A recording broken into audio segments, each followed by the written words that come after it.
우리는 부자로 살면 안 되나요? 라는 제목으로 잠시 말씀 전하도록 하겠습니다. 우리들 그리스도인들 뿐만 아니라 누구든지 돈을 좋아하죠. 물질 좋아합니다.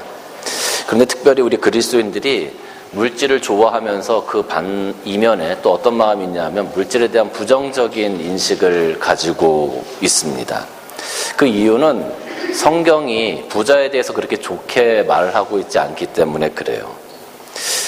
성경에서 이야기하고 있는 어떤 부자, 성경에서 이야기하고 있는 물질, 이 부분이 부정적으로 표현된 부분들이 많다 보니까 목사님들도 물질에 대해서는 부정적으로 설교를 많이 하시고 또 물질을 쫓아가는 삶, 이 땅의 어떤 육신적인 삶을 쫓아가는 삶이 잘못된 것으로 그렇게 많이 설교를 하시는 경우가 있습니다. 마태복음 6장 24절 말씀 보면 한 사람이 두 주인을 섬기지 못할 것이니 혹 이를 미워하고 저를 사랑하거나 혹 이를 중히 여기고 저를 경히 여김이라. 너희가 하나님과 재물을 겸하여 섬기지 못하느니라. 분명히 하나님을 섬길 거냐 재물을 섬길 거냐 너희들이 양당간에 선택을 해라라고 우리들에게 요구하고 있는 말씀처럼 보여지게 됩니다. 또 디모데후서 6장 말씀을 보면 부하려 하는 자들은 시험과 올무와 여러 가지 어리석고 해로운 욕심에 떨어지나니 곧 사람으로 파멸과 멸망에 빠지게 하는 것이라. 여기 디모데전서 6장 9절 처음에 부하려 하는 자들은, 그러니까 부자가 되고자 하는 자들은 뭐 이런 말이 되겠죠. 그러니까 부자가 되려고 하는 사람에 대해서 아주 부정적이죠. 뭐 파멸, 멸망, 뭐 욕심, 어리석고 시험과 올무. 그러고 나서 10절에 보면 돈을 사랑함이 일만하게 뿌리가 되나니 이것을 탐내는 자들은 미혹을 받아 믿음에서 떠나 많은 근심으로써 자기를 찔렀도다. 그러니까 물질에 대해서 굉장히 안 좋은 평을 많이 하죠. 우리가 예전에 80년대 전까지는 우리가 복을 구하는 기도, 복을 구하는 설교를 참 많이 했었습니다. 그래서 하나님께 복 받고 우리가 잘 살자. 그런 설교, 그런 기도가 주류였어요. 그런데 80년대 이후에 들어서면서 대한민국 경제가 발전하고 우리가 많은 부를 누리게 되었습니다. 많은 부를 누리게 되면서 조금 병폐가 나타나기 시작한 거죠. 이 부를 쫓아가는 사람의 어떤 욕심, 정욕 이런 것들이 너무 크게, 그리고 이 땅에서 황금 만능주의, 물질 만능주의가 팽배하다 보니까 그런 사상들이 교회 안에까지 들어오게 되었어요. 그러다 보니까 이제 교회의 어떤 그 설교나 어떤 기류가 조금씩 바뀌어지기 시작했습니다. 예전에는 복을 구하는 기복신앙, 뭐 우리가 당연히 해야 된다고 생각을 했죠. 그런데 이제는 어떻게 설교를 하냐 면, 어떻게 우리가 이 조류가 바뀌었냐 하면, 육신의 안위를 구하는 것은 조금 저급한 신앙으로 취급하는, 그리고 하나님과 함께 하는 것, 하나님과 동행하는 것, 그것이 바로 복 자체다. 그것이 바로 우리 그리스도인들이 바라봐야 되는 거다. 그것이 조금은 고급스러운 어떤 신앙을 가지고 있는 것처럼 그렇게 설교가 되어지고 그런 조류로 바뀌게 되었다라는 거죠. 그러니까 물질을 구하는 것은 기복신앙이기 때문에, 우리들의 육신의 복을 구하는 것은 기복신앙이기 때문에 그건 정말로 우리가 하면 안 된다. 더 이상 정말 우리가 누려야 될 복은 이 땅에서 잘 먹고 잘 사는 것이 아니라 하나님과 동행하는 것이 우리 그리스도인들이 정말 가져야 되는 최종적인 어떤 목표다, 이런 거죠. 저도 그 말에 동의를 합니다. 그럼에도 불구하고 우리가 조금 고민해 봐야 될 부분들이 있어요. 그러면 성경에 복받은 사람들, 성경에서 하나님을 잘 순종했던 사람들 가난했냐? 성경에서 하나님의 말씀을 잘 따르고 순종했던 사람들이 가난했냐? 그건 아니라는 거죠.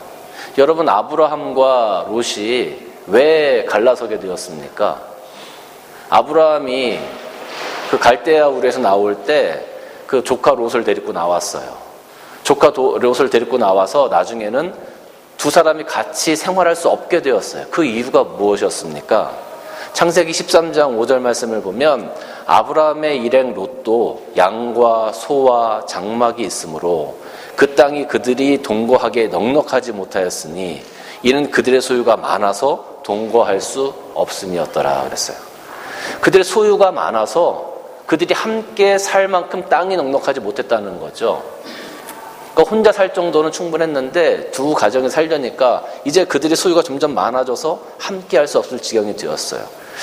그 종들이 자꾸 싸우는 거예요. 서로 좋은 땅, 서로 좋은 물을 먹이겠다고. 그러니까 안 되겠다 해서 갈라지게 되었는데, 이 말은 뭐냐면요, 아브라함도 부자가 되었고 롯도 부자가 되었다라는 의미예요. 부자로 사는 것, 하나님께서 복 주셔서 아브라함이 부자가 되고 롯도 부자가 되었어요. 근데 성경은 거기에 대해서 나쁘게 얘기하고 있지 않거든요. 오늘 본문을 보면 야곱이 에서를 피해서 외삼촌 집으로 하란으로 도망가게 되어지죠. 도망가면서 그 루스라는 지역에서 잠을 청했는데 잠을 자다가 꿈을 꾸게 됩니다. 사닥다리가 하늘 끝까지 닿았고 거기에 천사들이 왕래하는 것을 보았고, 또 하나님께서 그 위에서 아브라함에 대해서 축복을 선포하시는 것을 꿈꾸게 되어지죠. 어디를 가든지 하나님께서 동서남북으로 가든지 다 축복하신다고 했어요. 하나님께서 야곱의 삶을 책임지시고 야곱의 삶을 부하게 축복하시겠다고 하나님께서 약속해 주셨단 말이에요. 그리고 나서 야곱이 잠에서 깨서 이렇게 이야기하는 거죠.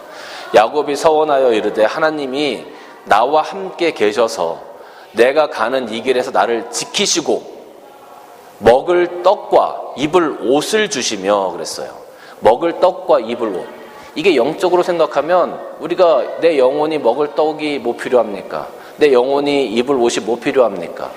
입을 떡과 입을 옷이라고 하는 것은 오늘 내가 이 땅에서 살아가기 위해서 필요한 것들이거든요. 그것을 채워주시면 이런 의미예요. 내 삶을 책임져 주시면 이런 의미라는 거죠. 그리고 내가 평안히 아버지 집으로 돌아오게 하시면 여호와께서 나의 하나님이 될 것이요, 내가 기둥으로 세운 이 돌이 하나님의 집이 될 것이요, 하나님께서 내게 주신 이 모든 것에서 10분의 1을 내가 하나님께 반드시 드리겠습니다. 이렇게 서원하게 되는 거죠. 그러니까 야곱조차도 하나님한테 기도할 때 하나님 내 생활을 책임져 주세요라고 기도했다는 거예요. 그리고 하나님께서 그걸 이루어 주셨죠. 그 야곱이 돌아올 때 하나님이 복 주심으로 말미암아 가난하게 돌아왔어요, 부자로 돌아왔어요? 그 성경을 읽으시면 부자로 돌아온 걸 아시거든요. 성경을 많이 읽으셔야 돼요, 여러분. 야곱이 부자로 돌아왔어요, 가난하게 돌아왔어요? 부자로 돌아왔어요. 자기 형을 만나러 갈 때 얼마나 많은 예물을 보냈습니까? 그리고도 넉넉한 소유가 남아 있어요. 부자로 돌아왔다는 이야기죠. 우리가 신약 성경을 보게 되면 자주장사 루디아라는 사람이 나옵니다. 자주장사 루디아라고 하는 것은 자줏빛 옷감을 팔았던 사람이라는 의미거든요. 그 옷감 장사를 했던 루디아라는 사람이 나오는데, 바울이 빌립보에서 말씀을 전할 때 제일 먼저 그 말씀을 받아들이고 그 빌립보 교회가 세워질 수 있도록 자기의 가정, 자기의 집을 내놓은 사람이 이 루디아라는 여인이었어요. 그런데 이 루디아가 자기의 집을 내놨거든요. 그리고 바울이 하는 사역을 서포트했단 말이에요. 그러니까 자기가 사업을 해서 장사를 해서 그걸로 말미암아 하나님의 교회를 세우고 바울의 사역을 서포트한 거예요. 루디아가 기본적으로 어느 정도 살고 있는 부유한 여자라고 우리가 보통 추측을 합니다. 그 여인이 아무것도 없었다면 어떻게 그걸 서포트를 그렇게 할 수가 있었겠어요. 그러니까 기본적으로 어느 정도 수준의 삶은 살고 있었던 어떤 삶의 모습을 가지고 있었다라고 우리가 이야기하는 것이죠. 우리가 마가의 다락방이라는 것을 압니다. 마가의 다락방에 120문도가 모여서 막 기도합니다. 예수님께서 승천하신 후에 성령을 주시겠다고 말씀하셨죠. 그래서 120문도가 다락방에 모여서 막 기도를 해요. 그리고 성령께서 임하셔서 정말로 그 120명의 사람들이 성령을 받고 막 방언도 터지고 그런 일들이 막 나타나게 되죠. 오순절날. 여러분, 우리 이 공간이 지금 여기서 허락한, 이 카운슬에서 허락한 게 약 80명에서 100명 정도가 허락된 공간이에요. 뭐 조금 더 좁게 앉으면 120명 정도 앉을 수 있겠죠. 생각해 보세요. 내가 가지고 있는 집의 다락방이 이만한 거야. 공간이. 내가 가지고 있는 다락방의 공간이 이 지금 건물, 이 스페이스만한 거예요. 내가 만약에 그런 집에 산다고 하면 여러분 부자예요, 아니에요? 물론 우리가 모기지 얻어서 다 은행 거일 수도 있지만 만약에 우리가 다락방이 이만한 집에서 산다고 하면 여러분 우리 부자예요, 아니에요? 우리 부자예요. 그러면 마가도 사실은 부유한 사람이었다라는 거죠. 성경 곳곳에 이런 부유한 사람들의 모습들이 참 많이 나옵니다. 그런데 제가 서두에도 말씀드렸지만 성경에서는 부자에 대해서 별로 말씀을 좋게 안 하거든요. 부유해지는 것에 대해서. 그런데 성경 곳곳을 보면 이 부자들에 대한 아주 좋은 묘사들, 그리고 부자들이 하나님께서 복을 받아서 부유하게 되었다라는 것들을 성경 곳곳에서 증거해주고 있어요. 심지어 종교 개혁자였던 칼빈조차도 부유함은 하나님께서 주시는 축복이라고 이야기를 했습니다. 우리가 주기도문을 할 때 예수님께서 우리에게 주기도문 가르쳐 주셨잖아요. 그 주기도문 중에서도 오늘날 우리에게 일용할 양식을 주옵시고. 여러분, 이거 일용할 양식을 달라는 게 내 영적인 양식일 수도 있지만 우리들의 육신적인 양식, 내 삶을 하나님 책임지십시오라는 그런 의미도 충분히 있다는 거죠. 어떤 분들은 그래요. 봐, 여기 일용할 양식이잖아. 하루의 양식이잖아. 내일 양식을 구하지 않았잖아. 그렇게 따지면 우리 그리스도인들은 다 일용직만 해야지. 정규직 이런 거 하면 안 되잖아요. 다 일용직만 해야지. 그런 의미가 아니잖아요. 오늘 우리의 삶을 하나님께서 책임져 주십시오. 오늘 내가 살고 있는 나의 이 삶도, 이 육신적인 삶도 하나님의 은혜 가운데, 하나님의 복 가운데 거하게 해주십시오라는 그런 의미거든요. 그러니까 여러분, 우리가 잘 생각해야 합니다. 이 물질이라고 하는 것은요, 중립적인 개념이에요. 악한 것도 아니고 선한 것도 아니에요. 우리가 살아갈 때 필요한 하나의 수단인 거죠. 그런데 중립적인 개념을 가지고 있는 것은요, 어떻게 사용하느냐의 문제예요. 그 자체가 나쁘고 그 자체를 소유하는 것이 나쁜 것이 아니라 어떻게 사용하느냐의 문제라는 거예요. 만약에 우리가 예를 잘 들죠. 맨날 드는 게 칼이 있어요. 요리사 손에 있으면 맛있는 재료를 다듬고 맛있는 요리를 만드는 좋은 도구가 돼요. 근데 강도 손에 있으면 사람을 해하는 악한 도구가 되는 거죠. 이게 중립적인 도구라는 거예요. 물질도 마찬가지라는 거죠. 물질도 그 물질을 소유하는 것 자체가 나쁜 것이 아니에요. 그 물질을 어떻게 사용하느냐가 문제인 거지. 그러니까 우리 그리스도인들이 부자가 되어서 물질을 소유하는 것, 많이 소유하는 것 그 자체가 나쁜 것은 아니라는 거죠. 문제는 그 물질을 어떻게 소유했느냐, 그리고 그 물질을 어떠한 방법으로 사용하느냐가 문제라는 거예요. 그런데 대부분의 사람들은 물질을 많이 소유하기 위해서, 또 그 물질을 지켜나가기 위해서 대부분의 사람들은 정당한 방법을 사용하지 않는다는 데 문제가 있는 거예요. 그래서 부자가 하늘나라에 들어가는 것이 약대가 바늘길을 통과하는 것보다 어렵다고 하시는 거예요. 부자 자체가 나쁜 게 아니거든요. 물질 자체가 나쁜 게 아니에요. 그 물질을 어떻게 사용하느냐, 그 사용자의 마음에 따라서 그 물질이 선한 것도 되어지고 악한 것도 되어질 수 있다는 거예요. 야고보서 1장 말씀을 보면 들으라 부한 자들아, 너에게 임할 고생으로 말미암아 울고 통곡하라. 너희 재물은 썩었고 너희 옷은 좀먹었으며 너희 금과 은은 녹이 슬었으니 이 녹이 너희에게 증거가 되며 불같이 너희 살을 먹으리라. 너희가 말세의 재물을 쌓았도다. 보라, 너희 밭에서 추수한 품꾼에게 주지 아니한 싹이 소리를 지르며. 품꾼에게 줘야 될 걸 안 주는 거죠. 그리고 그걸로 불을 쌓는 거예요. 그 추수한 자의 우는 소리가 만군의 주의 귀에 들렸다. 너희 땅에서 사치하고 방종하고 사륙의 날에 너희 마음을 살찌게 했다. 세상이 어떻게 돌아가는지는 관심이 없어요. 오직 나만 잘 먹고 잘 살면 되는 거야. 다른 사람들 죽어나가도 상관없어요. 내가 그 사람 임금을 안 줘도 상관없어요. 내가 부자만 되면 되는 거야. 내가 조금 더 재물을 가지면 되는 거야. 내 은행 잔고에 액수가 많아지면 그걸로 땡이야. 그걸로 끝이야. 너희는 의인을 정죄하고 죽였으나 그는 너에게 대항하지 아니하였다. 여러분, 물질을 사용할 때 물질을 가지고 사람을 죽일 수도 있고 살릴 수도 있잖아요. 근데 대부분의 부자들이 그 물질을 가지고 사람들을 죽이는 데 사용한다는 거죠. 사람을 죽이고 그 빼앗은 물질을 자기 주머니에 넣는 데 사용하기 때문에 문제가 있는 거예요. 여러분, 이게 얼마나 무서운 일입니까? 미가서 3장 말씀 보면 또 이런 말이 있어요. 내가 또 이르노니 야곱의 우두머리들아. 야곱의 우두머리들이라고 하는 것은 지도자적인 사람들을 이야기하는 거고 리더들을 얘기하는 거죠. 그리고 어떤 그 상위 계층에 있는 사람들을 얘기하는 거예요. 내가 또 이르노니 야곱의 우두머리들아, 이스라엘 족속의 통치자들아, 들으라.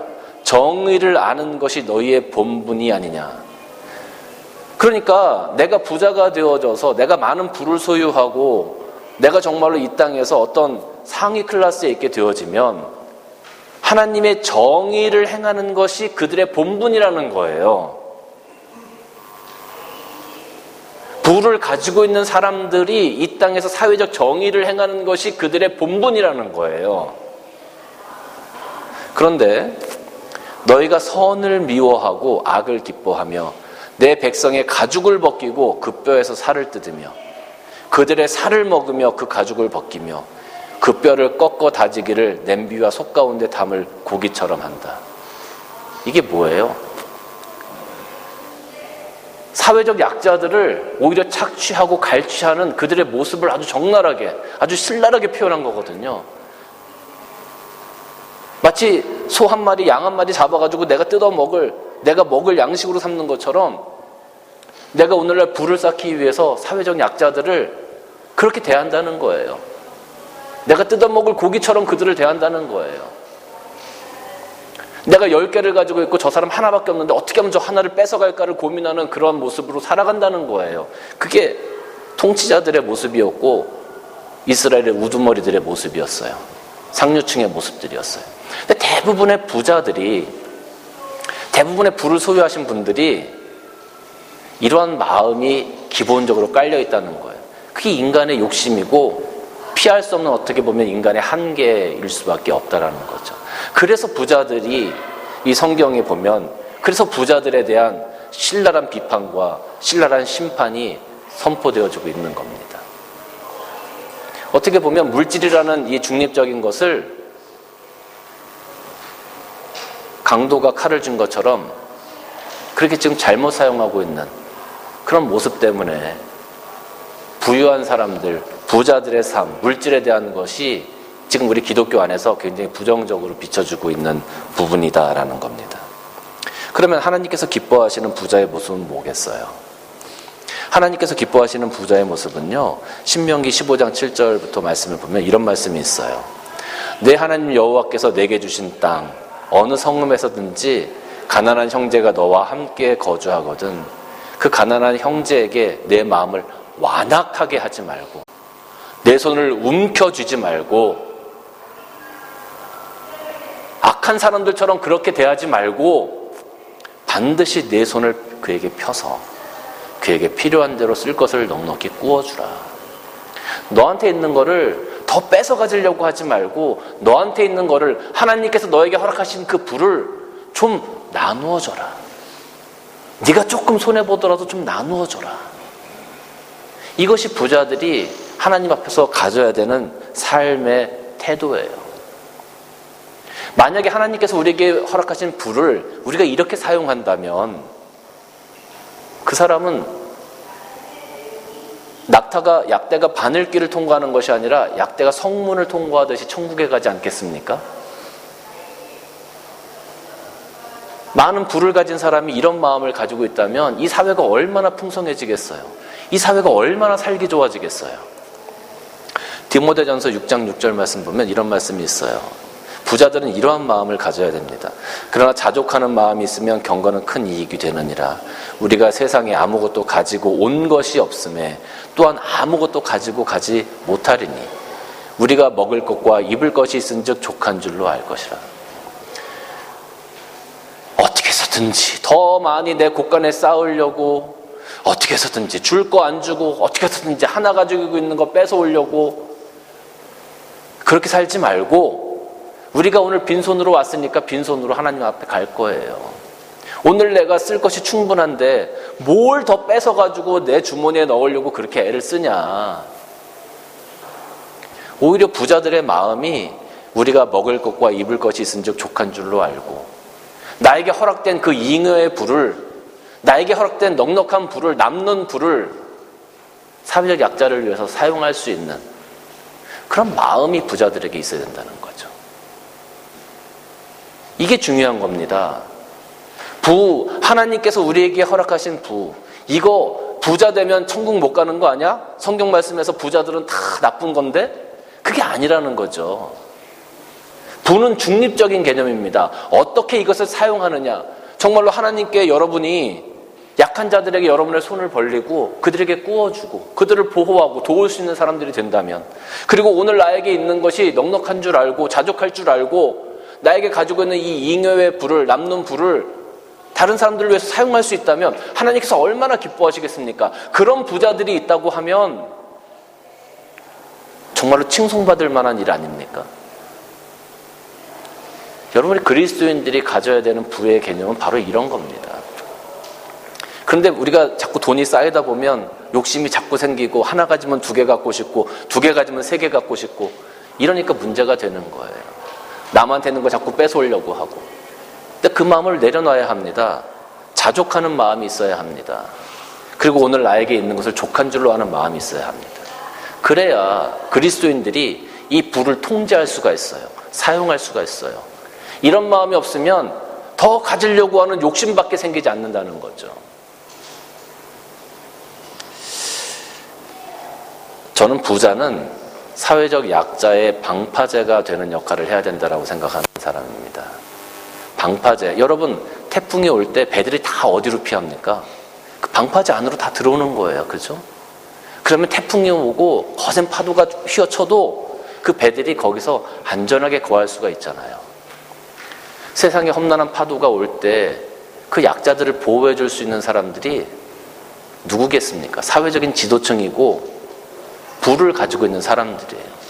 우리 그리스도인들이 나에게 허락된 부를, 하나님께서 나에게 허락하신 그 부를 그 방파제처럼 사회적인 약자들을 위해서, 그들을 위해서 사용할 수 있는 그런 마음들이 꼭 필요하다라는 것이죠. 그래서 저는 여러분들에게 부자 되시라고 말씀드리고 싶습니다. 여러분의 삶을 하나님께서 축복하셔서 여러분 한 가정 한 사람 한 사람들이 다 부자가 되셨으면 좋겠어요. 그리고 하나님께서 기뻐하시는 대로 그 부를 사용하시기를 주님의 이름으로 축원합니다.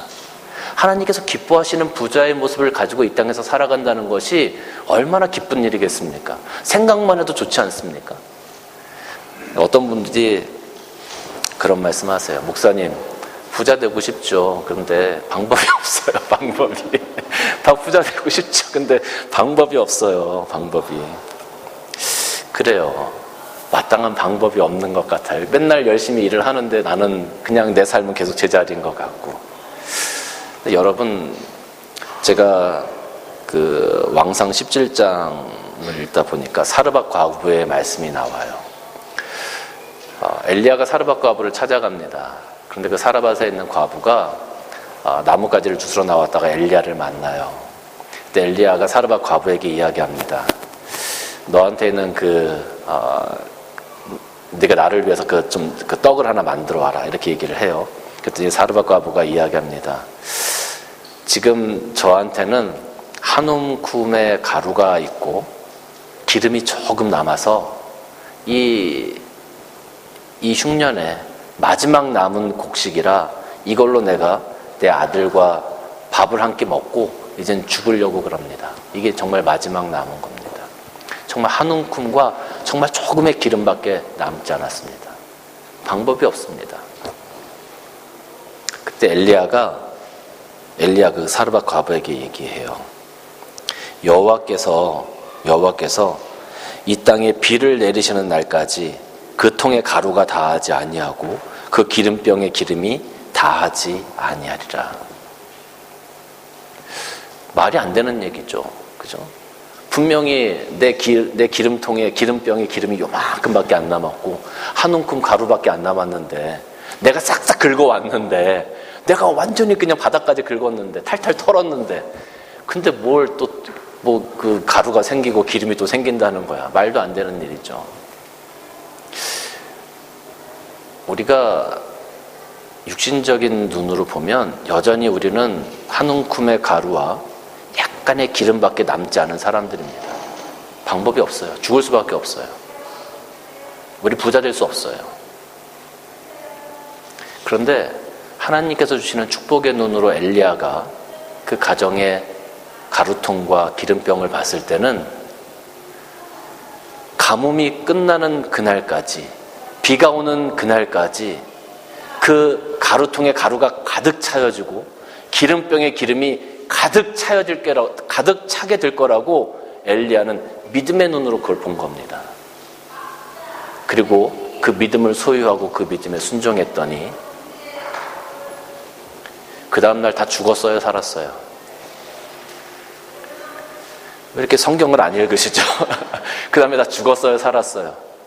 다 살았어요. 이상해요. 계산적으로 안 됐는데 분명히 어제 없었는데 그 기름통에 기름이 생기고 기름병에 기름이 생기고 가루통에 가루가 생겼어요. 엘리야도 먹고 과부도 먹고 아들도 먹고. 언제까지? 하나님께서 비를 내리시는 그날까지. 이 가뭄이 끝나는 그날까지. 여러분 지금 방법이 없어요. 나 이거 한 움큼밖에 안 남고 기름 요만큼밖에 안 남고 나 이제 죽어요. 그래요. 그럴 수 있습니다. 그런데 하나님께서 여러분들 복 주실 겁니다. 여러분이 하나님, 나 하나님 기뻐하시는 부자 되고 싶어요. 하나님, 나 하나님께서 사용하시는 그런 부자 되고 싶어요. 제 삶 가운데 하나님 기뻐하시는 일 감당하고 싶어요. 하나님 저 축복해 주세요. 야곱처럼 기도하세요. 오늘 야곱이 그런 기도를 하나님께 드렸잖아요. 그랬더니 야곱이 돌아올 때 가난뱅이 됐다, 부자 됐다? 부자 되었다. 하나님께서 여러분 축복하실 겁니다. 복 주실 겁니다. 여러분 믿음의 눈으로 가루통을 바라보시기를 바라요. 믿음의 눈으로 기름병을 바라보시기를 바라요. 그리고 하나님께서 기뻐하시는 부자가 되세요. 부자 되는 거 나쁜 거 아닙니다. 부자가 되어서 하나님 기뻐하시는 일을 하세요. 이 사회를 위해서 헌신하세요. 그걸 위해서 여러분 기도하세요. 하나님, 저에게 복 주십시오. 저를 부자로 사용해 주십시오. 여러분의 가루통과 기름병이 마르지 아니할 줄로 믿으시기를 바랍니다. 기도하시겠습니다.